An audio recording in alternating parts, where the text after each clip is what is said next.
ಗುರುವೇ, ಸ್ವಾಮಿ, ನಿನಗೆ ಮನಸ್ಸಿದ್ರೆ ನನ್ನನ್ನು ಸ್ವಸ್ಥ ಮಾಡಬಲ್ಲೆ ಎಂಬುದಾಗಿ ಯೇಸು ಸ್ವಾಮಿಗೆ ಕೇಳ್ಕೊಳ್ತಾ ಇದ್ದಾನೆ. ಯಾಕಂದ್ರೆ ಆಗಿನ ಕಾಲದಲ್ಲಿ ಕುಷ್ಠ ರೋಗ ಬಂದ್ರೆ ಅವರ ಊರಿಂದ ಹೊರಗಡೆ ಆಚೆ ಇಡ್ತಾ ಇದ್ರು. ಯಾರು ಅವ್ರನ್ನ ಮುಡ್ಸ್ಕೊಳ್ತಾ ಇರ್ಲಿಲ್ಲ. ಅವರ ಊರೊಳಗೆ ಅವ್ರು ಬರ್ಲಿಕ್ಕೆ ಬಿಡ್ತಾ ಇರ್ಲಿಲ್ಲ. ಅವ್ರನ್ನ ಯಾರು ಮುಡ್ಸ್ಕೊಳ್ಳಲ್ಲ, ಅವ್ರ ಊರಿಂದ ಹೊರಗೆ ಹಾಕ್ತಾ ಇದ್ರು. ಅಂತ ಒಂದು ಪರಿಸ್ಥಿತಿಯಲ್ಲಿ ಆತನ ಇರ್ತಾನೆ. ಒಂಟಿಯಾಗಿ ಆತನ ಇರಬೇಕು, ಭಿಕ್ಷೆ ಬೇಡಿ ತಿನ್ನಬೇಕು. ಯಾರಾದರೂ ಬರ್ತಾ ಇರದೆ ದಾರಿಯಲ್ಲಿ ಆತನು ಹೋಗುವಾಗ ಬಂದ್ರೆ ಆತನು ದೂರ ಸರಿದು ಹೋಗ್ತಾ ಇದ್ರು. ಆತನು ಕೂಡ ದೂರ ಹೋಗ್ಬೇಕಾಗಿತ್ತು. ಇಂಥ ಒಂದು ಪರಿಸ್ಥಿತಿಯಲ್ಲಿ ಇರುವಾಗ ಯಾರು ಆತನ ಮುಟ್ಟಿಸ್ಕೊಳ್ಳಲ್ಲ. ಆದ್ರೆ ಸ್ವಾಮಿಗೆ ಏನ್ ಕೇಳ್ತಾನೆ? ಸ್ವಾಮಿ, ಗುರುವೇ, ನಿನಗೆ ಮನಸ್ಸಿದ್ರೆ ನನಗೆ ಸ್ವಸ್ಥ ಮಾಡಬಲ್ಲೆ ಅಂತ ಹೇಳುವಾಗ ಯೇಸು ಸ್ವಾಮಿ ಆತನ ಮೇಲೆ ಪ್ರೀತಿ ಉಕ್ಕಿ ಬಂತು. ಯೇಸು ಸ್ವಾಮಿ ಆತನು ಯೇಸುವಿನ ಬಳಿಗೆ ಬರೋದಲ್ಲ, ಯೇಸು ಸ್ವಾಮಿ ಆತನ ಬಳಿಗೆ ಹೋಗ್ತಾ ಇದ್ದಾನೆ. ಹಲ್ಲೆಲೂಯಾ.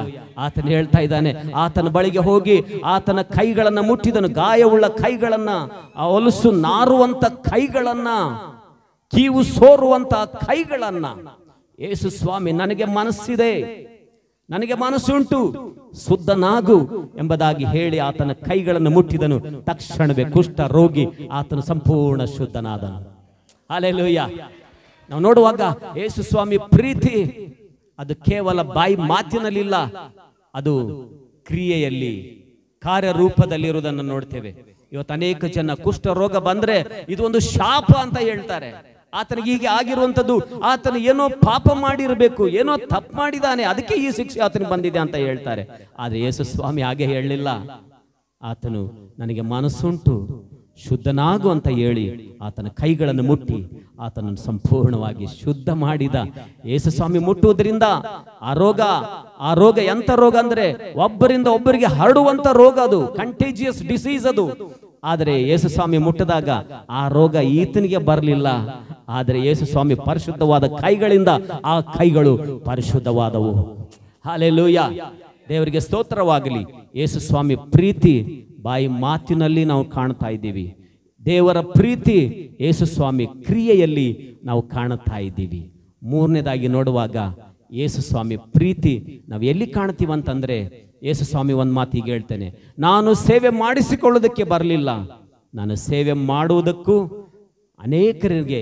ಅನೇಕರನ್ನ ಬಿಡಿಸಿಕೊಳ್ಳುವುದಕ್ಕೂ ನನ್ನ ಪ್ರಾಣವನ್ನು ಈಡು ಕೊಡುವುದಕ್ಕಾಗಿ ನಾನು ಬಂದಿದ್ದೇನೆ.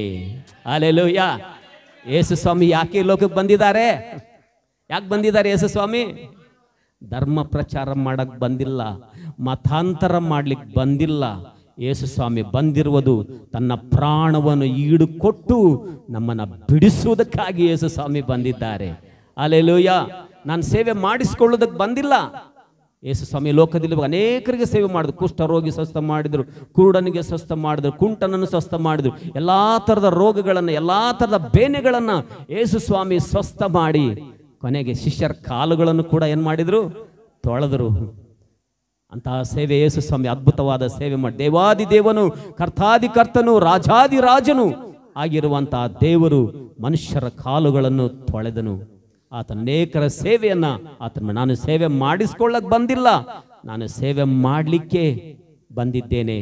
ಅನೇಕರನ್ನ ಬಿಡಿಸಿಕೊಳ್ಳುವುದಕ್ಕೆ, ನನ್ನ ಪ್ರಾಣವನ್ನು ಈಡು ಕೊಡುವುದಕ್ಕಾಗಿ ನಾನು ಬಂದಿದ್ದೇನೆ. ಯೇಸು ಸ್ವಾಮಿ ಲೋಕಕ್ಕೆ ಯಾಕೆ ಬಂದಿದ್ದಾರೆ?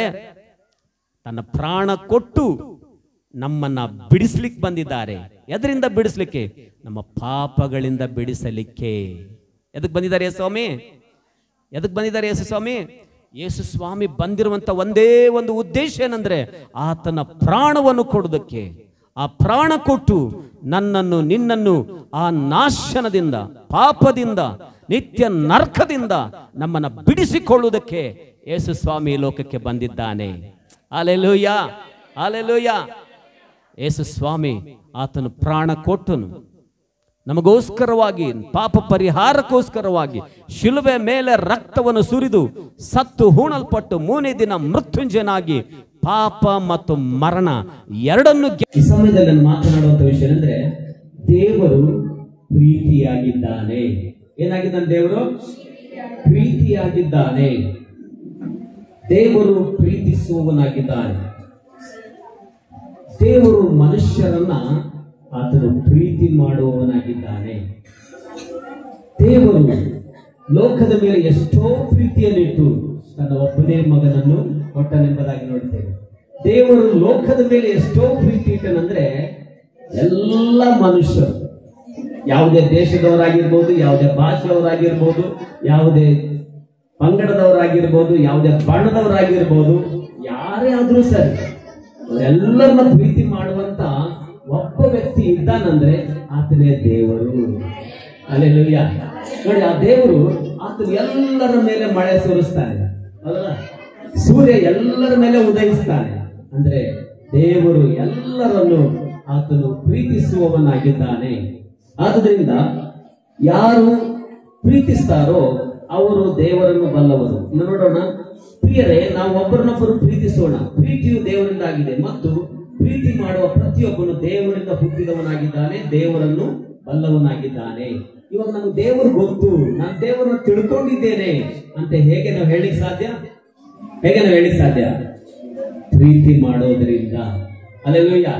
ಒಬ್ಬರನ್ನೊಬ್ಬರು ಪ್ರೀತಿ ಮಾಡೋದ್ರಿಂದ ನಾವು ಹೇಳ್ಬೋದು, ನಾನು ದೇವರನ್ನ ಬಲ್ಲವನಾಗಿದ್ದೇನೆ, ತಿಳ್ಕೊಂಡಿದ್ದೇನೆ ಎಂಬುದಾಗಿ.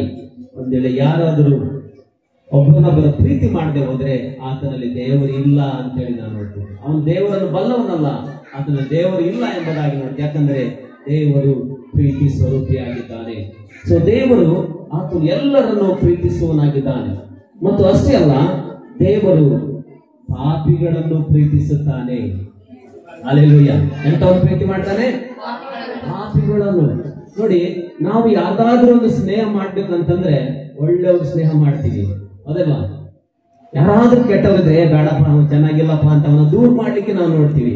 ನಮ್ಮ ಮಕ್ಕಳು ಯಾರಾದ್ರೂ ಜೊತೆಲಿ ಕೆಟ್ಟವ ಮಕ್ಕಳ ಜೊತೆಲಿ ಆಡ್ತಾ ಇದ್ರೆ ನಾವು ಹೇಳ್ತೀವಿ, ಅವನ ಜೊತೆ ಹೋಗ್ಬೇಡ, ಅವ್ನು ಸರಿ ಇಲ್ಲ, ಅವನು ಕೆಟ್ಟವನು ಅಂತ ಹೇಳ್ತೀವಿ. ಆದ್ರೆ ನಾವು ಪಾಪಿಗಳಾಗಿದ್ದೇವೆ, ನಾವೆಲ್ಲರೂ ಪಾಪಿಗಳಾಗಿದ್ದೇವೆ. ದೇವರ ವಾಕ್ಯ ಹಾಗೆ ಹೇಳುತ್ತೆ, ಎಲ್ಲರೂ ಪಾಪ ಮಾಡಿ ದೇವರ ಮಹಿಮೆಯನ್ನು ಹೊಂದದೇ ಹೋಗಿದ್ದಾರೆ. ನಾವೆಲ್ಲರೂ ಪಾಪಿಗಳಾಗಿರುವಾಗ ನಮ್ಮೆಲ್ಲರನ್ನ ಪ್ರೀತಿ ಮಾಡಿದಂತ ದೇವರು ಯೇಸು ಕ್ರಿಸ್ತನಾಗಿದ್ದಾನೆ. ಹಲ್ಲೆಲೂಯಾ. ದೇವರು, ನಾವು ಪಾಪಿಗಳಾಗಿದ್ದಾಗಲೂ ದೇವರು ನಮ್ಮನ್ನ ಪ್ರೀತಿ ಮಾಡಿದರು ಎಂಬುದಾಗಿ ನಾವು ನೋಡುತ್ತೇವೆ. ದೇವರಿಗೆ ಸ್ತೋತ್ರವಾಗಿ. ಸೊ ಯೇಸು ಸ್ವಾಮಿ ನಮ್ಗೆ ಏನ್ ಕಲಿಸ್ತಾನೆ? ದೇವರು ನಮ್ಗೆ ಏನ್ ಕಲಿಸ್ತಾನೆ ಅಂದ್ರೆ ಆತನು ಎಲ್ಲರೂ ಪ್ರೀತಿ ಮಾಡ್ತಾನೆ. ನಾವು ಕೂಡ ಎಲ್ಲರನ್ನ ಏನ್ ಮಾಡ್ಬೇಕು? ಪ್ರೀತಿ ಮಾಡ್ಬೇಕು. ಕೆಟ್ಟವರು ಸಹ ನಾವು ಏನ್ ಮಾಡ್ಬೇಕು? ಪ್ರೀತಿ ಮಾಡ್ಬೇಕು ಎಂಬುದಾಗಿ ದೇವರು ನಮಗೆ ಕಲಿಸುವನಾಗಿದ್ದಾನೆ. ಅಷ್ಟೇ ಅಲ್ಲ, ದೇವರು ಇನ್ನೂ ಎಂತವನಂತ ನಾವು ನೋಡುವಾಗ ದೇವರು ಹೇಳ್ತಾನೆ, ನಿಮ್ಮ ವೈರಿಗಳನ್ನು ಕೂಡ ಏನ್ ಮಾಡ್ರಿ? ಪ್ರೀತಿ ಮಾಡ್ರಿ. ಹಲ್ಲೆಲೂಯಾ. ಸೊ ನಾವು ದೇವರ ಪ್ರೀತಿ ನಾವು ನೋಡುವಾಗ ಯೇಸು ಕ್ರಿಸ್ತನಲ್ಲಿ ನಾವು ದೇವರ ಪ್ರೀತಿಯನ್ನು ನಾವು ಕಾಣ್ತೇವೆ. ಎಲ್ಲಿ ನಾವು ಕಾಣ್ತೇವೆ? ಯೇಸು ಕ್ರಿಸ್ತನಲ್ಲಿ ನಾವು ದೇವರ ಪ್ರೀತಿಯನ್ನ ಕಾಣುವರಾಗಿದ್ದೇವೆ. ನಾವು ಮೂರು ವಿಷಯಗಳಲ್ಲಿ ಯೇಸು ಕ್ರಿಸ್ತನಲ್ಲಿ ನಾವು ದೇವರ ಪ್ರೀತಿಯನ್ನು ನಾವು ಕಾಣುವರಾಗಿದ್ದೇವೆ. ಮೊದಲನೇದಾಗಿ ನಾವು ನೋಡುವಾಗ ಮತ್ತಾಯ ಬೆಳೆಸುವಾರ್ತೆ 5ನೇ ಅಧ್ಯಾಯ 43ನೇ ವಚನದಲ್ಲಿ ನಾವು ನೋಡುವಾಗ 43ನೇ ವಚನ, ನೀವು ನಿಮ್ಮ ನೆರೆಯವರನ್ನ ಪ್ರೀತಿಸಿರಿ ಮತ್ತು ನಿಮ್ಮ ವೈರಿಗಳನ್ನ ಹಗೆ ಮಾಡಿರಿ ಎಂಬುದಾಗಿ ಬರೆಯಲ್ಪಟ್ಟಿದೆ. ಏನಂತ ಬರೆಯಲ್ಪಟ್ಟಿದೆ? ನಿಮ್ಮ ನೆರೆಯವರನ್ನ ಪ್ರೀತಿಸಿರಿ, ನಿಮ್ಮ ವೈರಿಗಳನ್ನ ಹಗೆ ಮಾಡಿರಿ ಎಂಬುದಾಗಿ ಬರೆಯಲ್ಪಟ್ಟಿದೆ. ಆದರೆ ನಾನು ನಿಮಗೆ ಹೇಳೋದೇನೆಂದ್ರೆ, ನಿಮ್ಮ ವೈರಿಗಳನ್ನು ಪ್ರೀತಿಸಿರಿ. ಹಲ್ಲೆಲೂಯಾ. ಸೊ ದೇವರ ಪ್ರೀತಿ ನಾವು ಎಲ್ಲಿ ನೋಡ್ತಾ ಇದೀವಿ ಅಂದ್ರೆ ಯೇಸು ಕ್ರಿಸ್ತನ ಮಾತುಗಳಲ್ಲಿ ನಾವು ದೇವರ ಪ್ರೀತಿಯನ್ನ ನಾವು ಕಾಣುತ್ತಾ ಇದ್ದೇವೆ. ಎಂತ ಅದ್ಭುತವಾದ ಮಾತು ನೋಡಿ. ವೈರಿಗಳನ್ನ ಪ್ರೀತಿಸಿರಿ ಅಂತ ಹೇಳುವಂಥದ್ದು ಎಷ್ಟು ಅದ್ಭುತವಾದ ಮಾತು. ಇದು ಅಷ್ಟು ಸುಲಭನ ಅಲ್ಲ, ಇದು ಅಲ್ವಾ? ಆದ್ರೆ ಯೇಸು ಸ್ವಾಮಿ ಆತನು ಹೇಳಿದ್ದಾನೆ ಮತ್ತು ಆತನು ಮಾಡಿದ್ದಾನೆ. ಹಲ್ಲೆಲೂಯಾ. ಸೊ ಯೇಸು ಸ್ವಾಮಿ ಇವತ್ತು ನಮ್ಗೆ ಏನ್ ಕಲಿಸ್ತಾನಂತಂದ್ರೆ, ನಿಮ್ಮ ವೈರಿಗಳನ್ನ ಏನ್ ಮಾಡ್ರಿ? ಪ್ರೀತಿಸಿರಿ. ಕೇವಲ ನಿಮ್ಮ ನೆರೆಯವರನ್ನು ಮಾತ್ರ ಅಲ್ಲ, ನಿಮ್ಮ ವೈರಿಗಳನ್ನು ಪ್ರೀತಿ ಮಾಡ್ರಿ ಎಂಬುದಾಗಿ ಯೇಸು ಸ್ವಾಮಿ ಆತ ನಮಗೆ ಕಲಿಸ್ತಾ ಇದ್ದಾನೆ. ಯಾಕಂದ್ರೆ ನಾವು ದೇವರಿಗೆ ವೈರಿಗಳಾಗಿದ್ದೆವು. ಏನಾಗಿದ್ದೇವು? ನಾವು ದೇವರಿಗೆ ವೈರಿಗಳಾಗಿದ್ದೆವು. ಆದರೂ ಕೂಡ ದೇವರು ನಮ್ಮನ್ನ ಆತನು ಪ್ರೀತಿ ಮಾಡಿದ್ದಾನೆಂಬುದಾಗಿ ದೇವರ ವಾಕ್ಯದಲ್ಲಿ ನಾವು ನೋಡುವವರಾಗಿದ್ದೇವೆ. ನಾವು ಬರೀ ಒಳ್ಳೆಯವರನ್ನ ಪ್ರೀತಿ ಮಾಡಿದ್ರೆ ಏನ್ ಬಂತು ಅಲ್ವಾ? ಒಳ್ಳೆಯವ್ರನ್ನ ಎಲ್ಲರೂ ಪ್ರೀತಿ ಮಾಡ್ತಾರೆ, ಹೌದಲ್ರಿ? ಒಳ್ಳೆಯವರಂದ್ರೆ ಎಲ್ಲರಿಗೂ ಇಷ್ಟ, ಎಲ್ಲರೂ ಒಳ್ಳೆಯವ್ರನ್ನ ಪ್ರೀತಿ ಮಾಡ್ತಾರೆ. ಆದ್ರೆ ಕೆಟ್ಟವರನ್ನ ಬಹಳ ಜನ ಪ್ರೀತಿ ಮಾಡಲ್ಲ. ಆದ್ರೆ ನಿಜವಾದ ಪ್ರೀತಿ ಯಾವ್ದಂತಂದ್ರೆ ಕೆಟ್ಟವರನ್ನ ಪ್ರೀತಿ ಮಾಡುವಂತದ್ದೇ. ಹಲ್ಲೆಲೂಯಾ. ದೇವರ ವಾಕ್ಯ ನೋಡುತ್ತೇವೆ, ಮನುಷ್ಯ ಕುಮಾರನು ಕೆಟ್ಟು ಹೋದವರನ್ನ ಹುಡುಕಿ ರಕ್ಷಿಸಲಿಕ್ಕೆ ಬಂದನು. ಯೇಸು ಸ್ವಾಮಿ ಯಾಕೆ ಬಂದಿದ್ದಾನೆ ಲೋಕಕ್ಕೆ? ಯೇಸು ಸ್ವಾಮಿ ಬಂದಿರುವಂತ ಉದ್ದೇಶ ಬಹಳ ಜನ ತಪ್ಪಾಗಿ ತಿಳ್ಕೊಂಡಿದ್ದಾರೆ. ಯೇಸು ಸ್ವಾಮಿ ಒಬ್ಬ ಮತ ಪ್ರಚಾರ ಮಾಡ್ಲಿಕ್ಕೆ ಬಂದಿದ್ದಾನೆ. ಇಲ್ಲ, ಬೈಬಲಲ್ಲಿ ಹಾಗೆ ಇಲ್ಲ.